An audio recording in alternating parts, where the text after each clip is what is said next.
Désormais éloignée des cours de tennis en tant que joueuse, Alizé Lim reste toujours proche du sport qui l'a fait connaître puisqu'elle est consultante à la télévision pour les grands tournois. Si le tennis a pu lui ouvrir certaines portes, ce sport ne lui a pas toujours apporté que du positif. C'est notamment ce qu'elle avait révélé dans son livre, Éloge de l'inconditionnel en 2021. La compagne de Tony Parker s'était livrée aux Parisiens sur ses troubles alimentaires et son anorexie athlétique qui arrivait en période de stress, parfois. Je contrôlais tout ce que je mangeais. Tout était millimétré.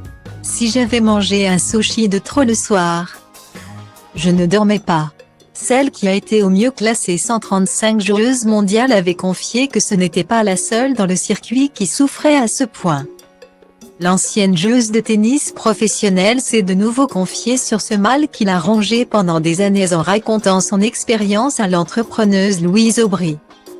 Connue sous le pseudonyme My Better Self, dans le podcast In Power, la jeune femme de 32 ans a notamment évoqué les nombreux moments de solitude lors de sa carrière. Je compensais un manque affectif par la bouffe. Au tennis, il y a beaucoup de temps mort, où tu es dans une chambre d'hôtel. Tout seul. Cette solitude est propice à ça, a détaillé la jeune femme de 32 ans. Ensuite, tu te demandes comment tu as pu perdre le contrôle de toi-même à ce point-là.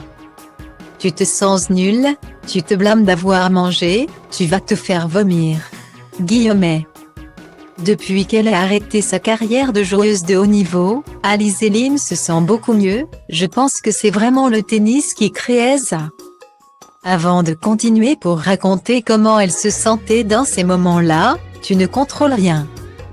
Tu as l'impression de tout faire pour que ça marche, mais au final, tu perds toutes les semaines. Tu as une sensation d'être nul, et en plus, tu regardes les autres jouer, ils sont meilleurs que toi. Ces moments de solitude semblent désormais derrière Alizé Lim, comblée par sa belle histoire d'amour avec Tony Parker.